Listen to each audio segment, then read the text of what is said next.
प्रिय विद्यार्थियों, नमो नमः। रुचिरा भाग 2 के अंतर्गत कक्षा 7वीं के पाठों को आजकल हम पढ़ रहे हैं। हमने संकल्प सिद्धिदायक है पाठ पूरा पढ़ लिया है और उसका पूरा अभ्यास भी हमने कर लिया है। आज हम करेंगे उसके अतिरिक्त प्रश्नोत्तराणी। उसको करें उससे पहले आपसे वही विनम्र निवेदन, यदि आपने अभी तक मेरे इस चैनल को संस्कृत शिक्षा चैनल को सब्सक्राइब नहीं किया है तो सब्सक्राइब कर लीजिएगा, साथ में बेल आइकन का बटन अवश्य दबाइएगा ताकि भविष्य में आने वाली सभी वीडियो का नोटिफिकेशन आपको प्राप्त हो सके। इसी के साथ वीडियो को लाइक और शेयर भी अवश्य कीजिएगा ताकि आपके दूसरे मित्रगण भी आज जो हम अतिरिक्त प्रश्नोत्तराणी करने जा रहे हैं उनके विषय में पढ़ सके, समझ सके और जान सके। तो चलिए चलते हैं संकल्प सिद्धिदायक पाठ के अतिरिक्त प्रश्नोत्तराणी को करने के लिए। संकल्प सिद्धिदायक पाठ के अतिरिक्त प्रश्नोत्तराणी अब हम करेंगे।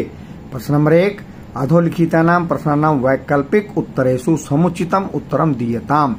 नीचे लिखे गए प्रश्नों के वैकल्पिक उत्तरों में से, वैकल्प मतलब जहाँ एक से ज्यादा उत्तर दिए हुए हों उनको कहते हैं वैकल्पिक। वैकल्पिक उत्तरों में से समुचितम उचित उत्तरम उत्तर दीयताम दीजिए, यानी कि ठीक उत्तर देना है। प्रश्न क्या है? पार्वती किमर्थम वनम अगच्छत। पार्वती किस लिए वन में गई? किस लिए गई? निवासार्थम, तपस्यार्थम, शिवार्थम, भ्रमणार्थम। तो गई थी वही तपस्यार्थम, तपस्या के लिए। तो चलिए पहुंचते हैं प्रश्न नंबर 2 में। किसमें भाई? प्रश्न नंबर 2 में। क्या है प्रश्न नंबर 2? शिव निंदाम श्रुत्वा का क्रुद्धा जाता। शिव की निंदा को सुनकर कौन क्रोधित हो गई? माता पिता पार्वती ब्रह्मचारी। पार्वती हुई। बटु रूपेण क्या गच्छत। बटु के रूप में कौन आए भाई? देवः मेना शिवः विजया। शिव है बटु रूप में शिव। कह सिद्धिदायक है। क्या होता है सिद्धिदायक? ज्ञान यथार्थ संकल्प शिव संकल्प। पार्वती अनन्य मनसाम कम अपूज्यत। पार्वती मन से उन्होंने किसकी पूजा की? देशम नारदम पितरम शिवम। किसकी की भाई? शिवम, शिव जी की। तो चलिए आगे बढ़ते हैं प्रश्न नंबर 2। ठीक है, क्या है? विलोम पदानि योजत। विलोम पदों को जोड़िए। तो क ख ग घ ङ लिखा है तो यहाँ पे हम लिख देंगे उनका क ख ग घ ग। देवता, देवता का उल्टा क्या बनेगा भाई? राक्षसः। तो यह है क के सामने लिखेंगे क। देवता राक्षस है। सफल, सफल का उल्टा क्या बनेगा? निष्फल ख। ठीक है, सफल है निष्फल है। उसके बाद संकल्प है। संकल्प का उल्टा क्या बनेगा? विकल्प है, यानी कि ग। ये हो गया ग। पूर्ण है। पूर्ण का अपूर्ण है। ये क्या हो गया जी? घ। उसके बाद शिव है। शिव का उल्टा अशिव है। ठीक है, के सामने क। देवता राक्षसा। सफल है निष्फल है। संकल्प है ग। तो क्या लिखेंगे? विकल्प है। पूर्ण है अपूर्ण है। शिव है अशिव है। उसके बाद आगे देखते हैं प्रश्न नंबर, ध्यान से दीजिएगा, प्रश्न नंबर 3। क्या आ गया जी? प्रश्न नंबर 3, रेखांकितानि पदानि आधृत्य प्रश्न निर्माणम कुरुत। रेखांकित पदों के आधार पर प्रश्न निर्माण कीजिए। तपः कठिनम भवति। तो पंक्ति किसके नीचे? तपः। तपः के स्थान पर आ गया कह। फिर आगे लिख देंगे जो आगे लिखा हुआ है कठिनम भवति। और उसके बाद क्या लगाएंगे? प्रश्नवाचक चिन्ह, क्योंकि प्रश्न निर्माण किया है। तब अभिलाष पूर्ण अभवत।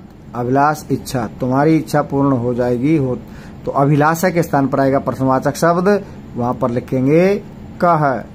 तब कह पूर्ण है अभवत। अभवत के बाद प्रश्नवाचक चिन्ह आएगा, क्योंकि प्रश्न बना रहे हो जरूरी है। मनस्वी धैर्यम न प्रत्यजति। तो प्रश्नवाचक शब्द किसके स्थान पर लगाना है? धैर्यम के स्थान पर। तो लिखेंगे मनस्वी, धैर्यम के स्थान पर लिख देंगे किम।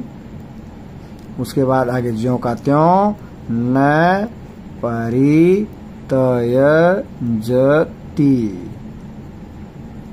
अंत में आएगा प्रश्नवाचक चिन्ह। जगति तव प्रसिद्धि। जगति सप्तमी विभक्ति है संसार में, तो लिख देंगे कश्याम। जगति के स्थान पर कश्याम, आगे वैसा वैसा। कश्याम तव प्रसिद्धि, अंत में प्रश्नवाचक। शिवः तत्र प्रविशति, शिवः कः, कः तत्र प्रविशति, प्रश्नवाचक चिन्ह। ठीक है जी, आगे बढ़ते हैं।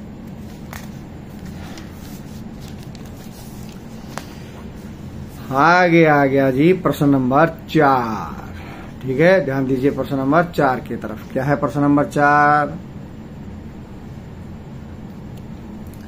अधोलिखितानि वाक्यानि घटना क्रमानुसारम लिखत, नीचे लिखी गई वाक्यों को घटना क्रमानुसार लिखो। जो पहले आना चाहेगा उसको पहले नंबर पर, जो दूसरे स्थान पर रहेगा उसको दूसरे स्थान पर, और जो अंत में आएगा उसको अंत में लिखना है। तो चलिए देखते हैं भाई, सबसे पहले कौन सा आना चाहिए?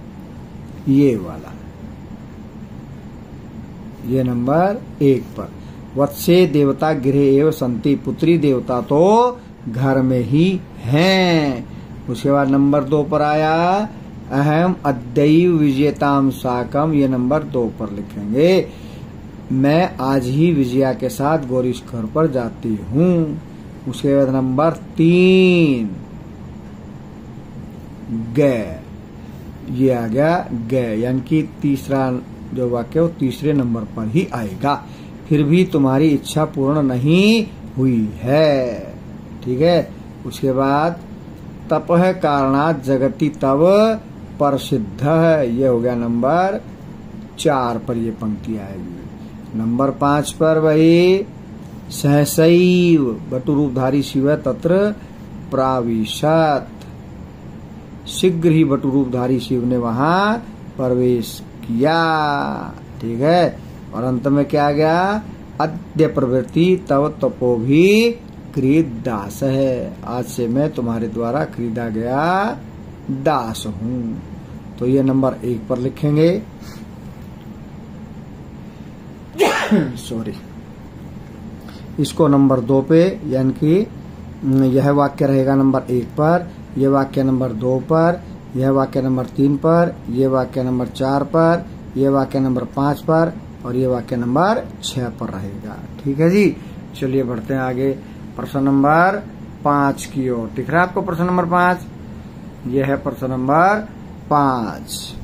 अधोलिखितेषु वाक्येषु अव्यय पदान पृथक कृत्वा लिखत, अव्ययों को छांटना। अव्यय पद होते हैं जो किसी लकार लिंग वचन में बदलते नहीं है, जो के त्यों रहते हैं, चाहे पुल्लिंग में प्रयोग करो, चाहे बहुवचन में प्रयोग करो, एक वचन में करो, कहीं भी प्रयोग करो, तो उनको छांट के लिखना है। तो देवता गृहे एव संति, इसमें से छांटना है हमने अव्यय।